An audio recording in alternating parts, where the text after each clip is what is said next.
दोस्तों, कभी कभी देश के चौथे स्तंभ मीडिया पर मुझे बहुत हंसी आती है और मैं सोचने पर मजबूर हो जाता हूं। जैसे ही कोई दलित वर्ग से युवा या नेता सामने आकर शिक्षा, स्वास्थ्य, रोजगार, चिकित्सा, सुरक्षा, भ्रष्टाचार के मुद्दों पर बात करता है, तुरंत वह दलित वर्ग का नेता हो जाता है। जैसे ही कोई पिछड़े समाज से आकर युवा नेता या फिर नेता आगे आकर शिक्षा, स्वास्थ्य, रोजगार, चिकित्सा, सुरक्षा, भ्रष्टाचार के मुद्दों पर बात करता है, तुरंत वह पिछड़े समाज का नेता हो जाता है।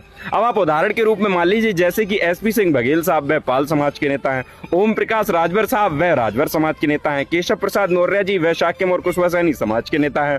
ऐसे ही मान के चलिए कि अखिलेश यादव जी वे पिछड़े समाज के अखिलेश यादव के नेता है। बहन कुमारी मायावती पूर्व मुख्यमंत्री उत्तर प्रदेश सरकार वह दलित वर्ग की नेता है। एडवोकेट चंद्रशेखर आजाद जी वह दलित वर्ग के नेता है। तो मुझे मीडिया का ये खिलौल समझ में नहीं आता है कि वे जैसे ही दलित पिछड़े वर्ग से कोई नेता आता है उसे तुरंत दलित या पिछड़े वर्ग का टैग देते हैं, जाति का टैग दे देते हैं। लेकिन ठीक जैसे ही कोई जर्नलिस्ट या सामान्य परिवार से या सामान्य कैटेगरी से आता है, तुरंत उसको देश का नेता बना देते हैं। जैसे कि मुख्यमंत्री उत्तर प्रदेश सरकार माननीय योगी आदित्यनाथ जी वह देश के नेता है। आदरणीय प्रधानमंत्री श्री नरेंद्र मोदी जी भारत सरकार वह देश के नेता है।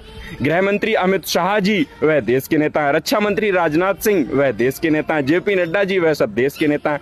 तो मेरे ये समझ में नहीं आता है कि जब उनको देश का नेता का करार दिया जाता है, आपको जाति का करार दिया जाता है। फिर मैं कहना चाहता हूं, जिस समाज से मैं आता हूं, शाक्य और कुशवाहा सैनी समाज से, उत्तर प्रदेश सरकार आज केशव प्रसाद मौर्य जी को गोदी में लेकर घूमती है और उत्तर प्रदेश सरकार के ब्रांड फायर नेता, स्टार प्रचारक नेता के रूप में माननीय केशव प्रसाद मौर्य जी उप मुख्यमंत्री पद पर नियुक्त हैं। मैं जानना ये चाहता हूं, जब आपको दलित या पिछड़े वर्ग का टैग ही दिया जाता है, जाति का टैग ही दिया जाता है, जब आपको जाति के आधार पर ही हिस्सेदारी मिलती है, आपको सिर्फ और सिर्फ जाति का ही नेता बनाया जाता है, तो फिर आप जाति की बेबाक आवाज क्यों नहीं बनते? आप जाति की बात करिए ना साहब। जब शिक्षा, स्वास्थ्य, रोजगार, चिकित्सा या पीड़ितों के हक में बात करना जातिवाद है, तो ऐसे में हम हैं जातिवादी। तो जाति का टैग दिया जाता है, जाति का करार दिया जाता है, जाति के आधार पर हिस्सेदारी दी जाती है, जाति का आपको नेता बनाया जाता है, तो फिर जाति की बात करिए ना साहब।